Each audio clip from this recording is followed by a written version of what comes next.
Hi there, friends, and welcome to Pajama Prayers. It's nice to have you with me this evening. I look forward to our visit all week long, so thank you for being here. We have a great show planned, and we're going to start with our game of hidden pictures. Are you ready to play? Good luck to you! Can you find what's hidden in this picture? Can you find a yo-yo?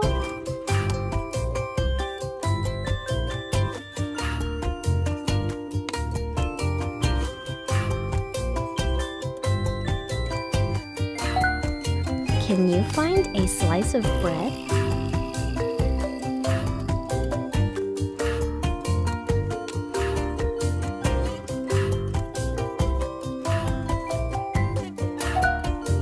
Do you see a spoon?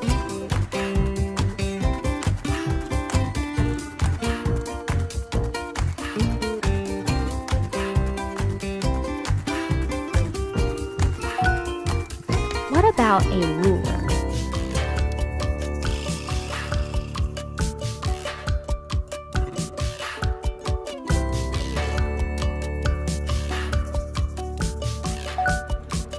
Can you find a pencil?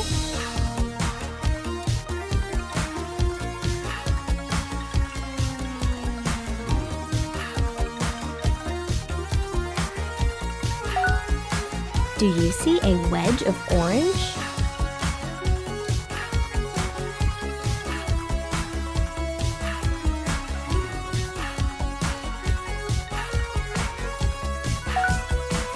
Can you find a nail?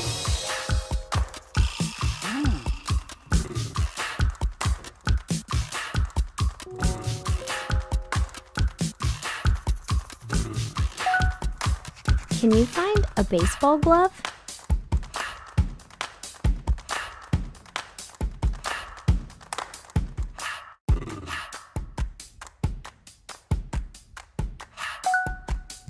Do you see a horseshoe?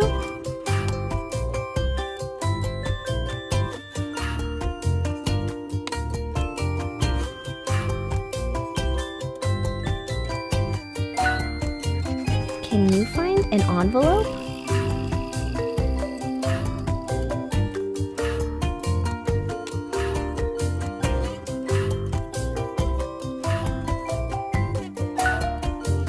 What about a fried egg?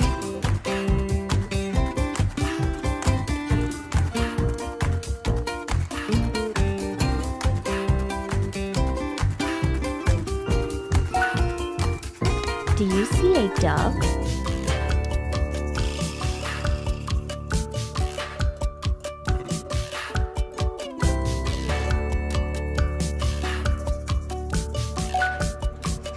Now where's the donut?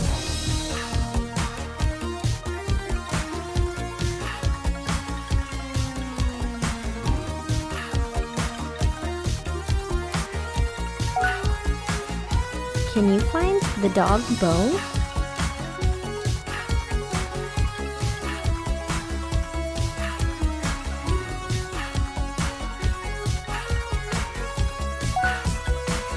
Can you find the car?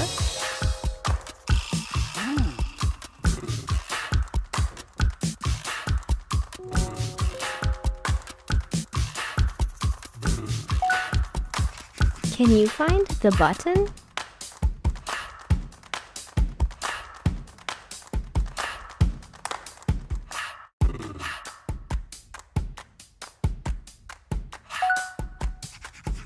Do you see the broccoli?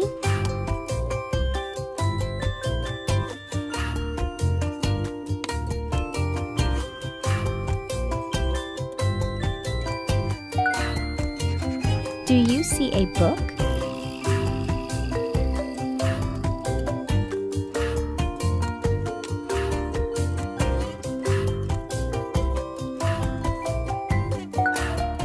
Can you find a baseball bat?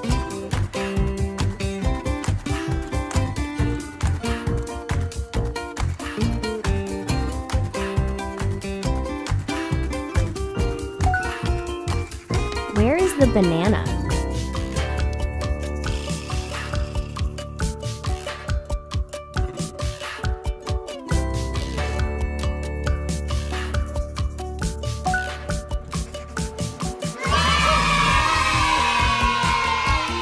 Great job! Well, that was a fun game of hidden pictures. You know what I loved? I love those crazy helmets those kids were wearing. Do you wear a safety helmet when you're riding your bike or skating? I hope so. You need to protect your head for sure. We're going to move on to our story. Tonight's story is a great story by Max Lucado called You Are Special. I hope you enjoy it. You Are Special by Max Lucado. The Weemics were small wooden people. All of the wooden people were carved by a woodworker named Eli. His workshop sat on a hill overlooking their village. Each Weemic was different. Well, some had big noses, others large eyes. Some were tall and others were short. Some wore hats, others wore coats, but all were made by the very same carver, and all lived in the village. And all day, every day, the Weemics did the same thing. Well, they gave each other stickers. Every Weemic had a box of golden star stickers and a box of gray dot stickers. And up and down the street, all over the city, people spent their days sticking stars or dots on one another. The pretty ones, those with smooth wood and fine paint, always got stars. But if the wood was rough and the paint chipped, the Weemics gave dots. The talented ones got stars too. Some could lift big sticks high above their heads or jump over tall boxes. Still, others knew big words and they could sing pretty songs. Everyone gave them stars. Some Weemics had stars all over them, and every time they got a star, it made them feel so good. It made them want to do something else and get another star. Others, though, could do little, and they got dots. Ooh. Punchinello was one of those.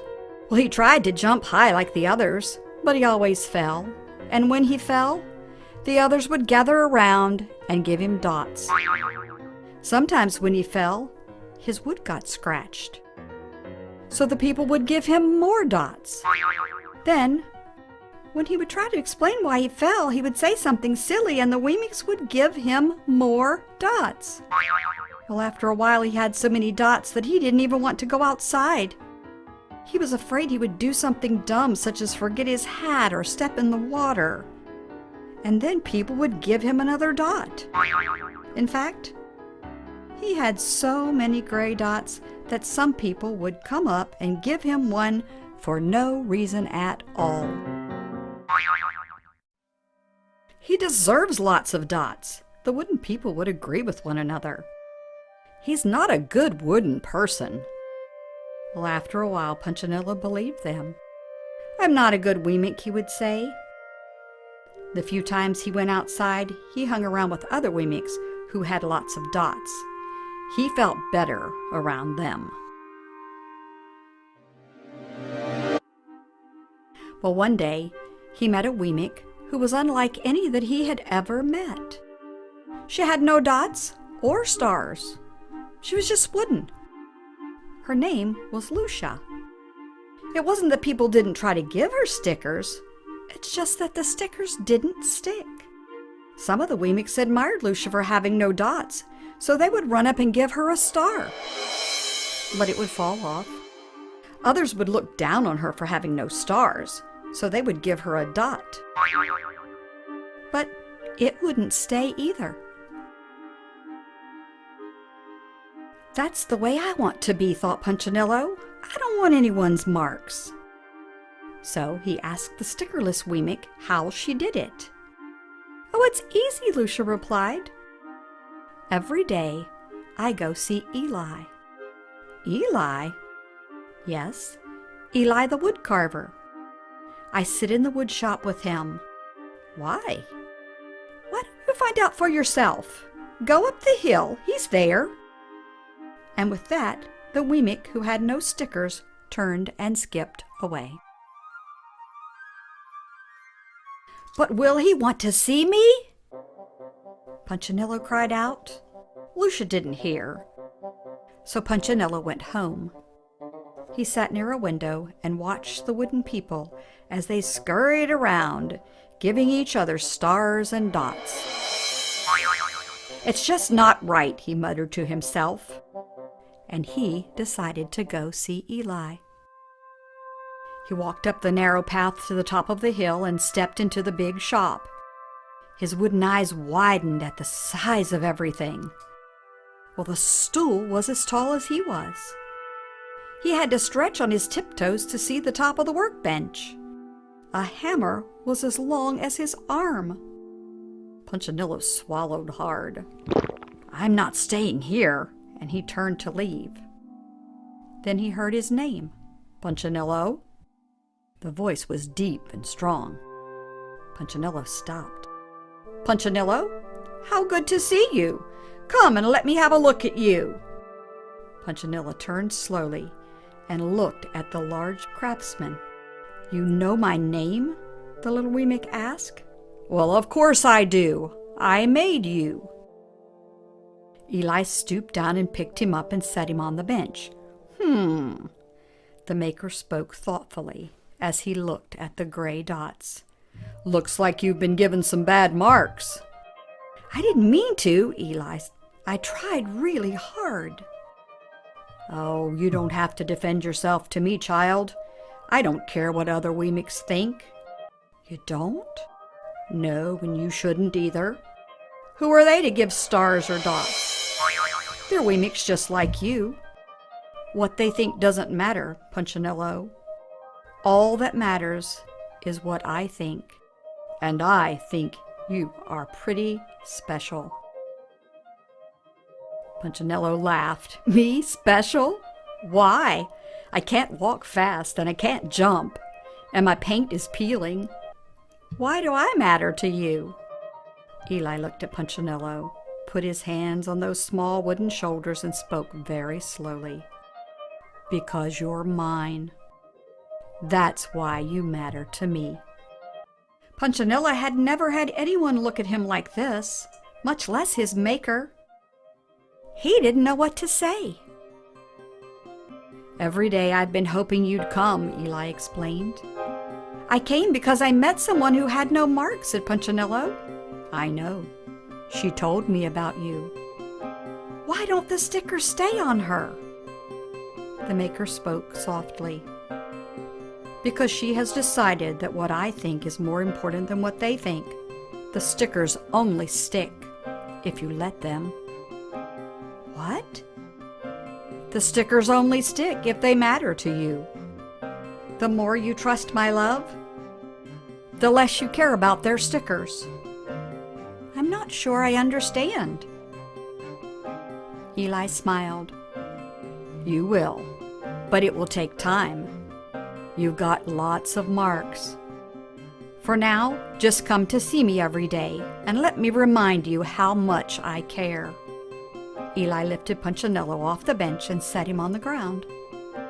"Remember," Eli said as the Weemick walked out the door, "you are special because I made you, and I don't make mistakes." Punchinello didn't stop, but in his heart he thought, "I think he really means it."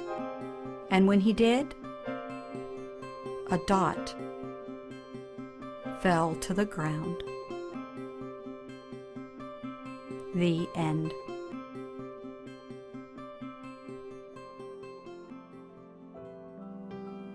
Boys and girls, do you know how special you are to God? You are the only one of your kind. He didn't make anyone else exactly like you, and He loves you so much. In the book of Psalms 139 and verse 14, the Bible says, "I am wonderfully made." God made you so special. As we come to the end of our show tonight, I want you to remember this. You are not what you have. You are not what you do. and you are not what people say about you. You are a beloved child of God. Turn to someone there with you and say, you are worth more than you know, capable of more than you think, and loved more than you can imagine. Good night.